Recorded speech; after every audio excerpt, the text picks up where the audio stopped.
the Lord. আমাৰ শাস্ত্ৰ বাক্যত লিখা আছে কিয়নো যি শিক্ষা মই প্ৰভুৰ পৰা পাই তোমালোকক দিলো সেই এই প্ৰভু যীশুক যি ৰাতি শত্ৰুৰ হাতত উঠাই দিয়া হৈছিল সেই ৰাতিয়ে তেওঁ পিঠা লৈ ধন্যবাদ কৰি ভাঙি ক'লে তোমালোকৰ নিমিত্তে মোৰ যি শৰীৰ সেই এই মোক সোঁৱৰিবৰ অৰ্থে তোমালোকে ইয়াকে কৰিবা সেইদৰে ভোজন পাছত তেওঁ পানপাত্ৰকো লৈ ক'লে এই পানপাত্ৰ মোৰ তেজৰ দ্বাৰাই হোৱা নতুন নিয়ম তোমালোকে যিমানবাৰ ইয়াক পালন কৰা সিমানবাৰ মোক সোঁৱৰিবৰ অৰ্থে ইয়াকে কৰিবা কিয়নো তোমালোকে যিমানবাৰ এই পিঠা খোৱা আৰু এই পানপাত্ৰত পান কৰা সিমানবাৰ প্ৰভু নহালৈকে তোমালোকে তেওঁৰ মৃত্যুক প্ৰচাৰ কৰিবা প্ৰিয়সকল সেইদিনা মোৰ এজন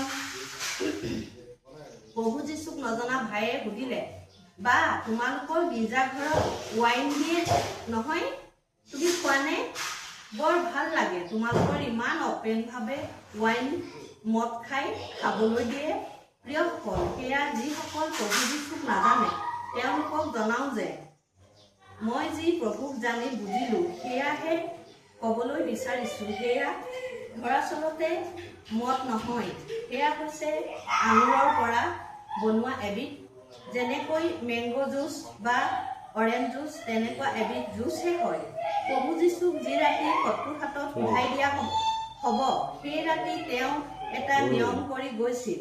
তেওঁৰ শিষ্যসকলে তেওঁৰ মাজত যে তেওঁ নহালৈকে অৰ্থাৎ বাইবেলত কোৱা আছে লিখা আছে যে প্ৰভু যীশু আকৌ এবাৰ আহিব স্বৰ্গৰ পৰা মেঘ ৰথেৰে আৰু তেতিয়ালৈকে তেওঁ কৰা পৃথিৱীত সকলো কাৰ্য তেওঁ নহালৈকে আমি প্ৰচাৰ কৰি থাকিব লাগিব লগতে আমি যে সেই দ্ৰাক্ষাৰস পান কৰি তেওঁক ফোন কৰি থাকিবলৈ তেওঁৰ আজ্ঞা দি এই উদাহৰণেৰে বুজাইছে দ্ৰাক্ষাৰস মানে তেওঁ তেজ হয় আৰু যি পিঠা সেয়া তেওঁৰ মাংস মানে মানৱ জাতিৰ কাৰণে জানো তেওঁ জানো তেজ বোৱাই তেওঁ টুকুৰা টুকুৰে চাবুকেৰে কোবোৱা মাংস এৰাই যোৱা নাছিল সেয়াই তেওঁ জানিছিল কিয়নো তেওঁ ঈশ্বৰ হয় সেইবাবে তেওঁ তেজ আৰু মাংস বুলি ৰুটি বা বেদৰ টুকুৰা ভাঙি আমাক প্ৰতি মাহৰ প্ৰথমটো দেওবাৰে সেই দ্ৰাক্ষাৰস খাবলৈ দিয়ে যাতে আমি তেওঁ নহালৈকে বাট চাই তেওঁ তেজৰ মাংসত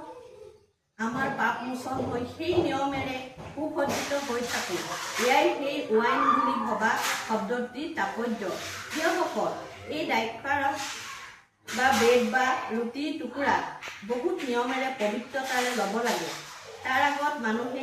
মানুহ মাত্ৰই পাপ কৰোঁ স্বীকাৰ কৰিহে লোৱা হয় আৰু সেই দ্ৰাক্ষাৰস আৰু ৰুটিক কোৱা হয় প্ৰভু ভোজ যি নেকি আমাৰ ডাঙৰ দায়িত্বশীলসকলে ডিকন বোৰ্ড অৰ্থাৎ পাষ্টৰসকলে আমাক খাবলৈ দিয়ে আমি সৰু সুৰা খ্ৰীষ্টীয় বিশ্বাসীয়ে আমি সেই পানপাত্ৰ কেতিয়াও হাতত দাঙি লৈ আনক দিব নোৱাৰোঁ যেনেকৈ হিন্দু ধৰ্মত নামঘৰীয়া থাকে তেওঁলোকে যেনেকৈ প্ৰসাদ বিলায় ঠিক তেনেধৰণে আমাৰো পাষ্টৰসকলে বা আমাৰো সেই ডিকন বোৰ্ডে আমাৰো যিসকল দায়িত্বশীল থকা মানুহ তেওঁলোকেহে সেই পানপাত্ৰ লৈ আমাক সেই প্ৰভু ভোজ দিয়ে আৰু সেই প্ৰভু ভোজ লোৱাৰ এয়াই মহান তাৎপৰ্য যে এয়া কোনো ৱাইন নহয় এয়া প্ৰভু যীশু নহালৈকে আমি তেওঁক স্মৰণ কৰি থকা এটি নিয়ম ধন্যবাদ প্ৰেইজ দ্য লৰ্ড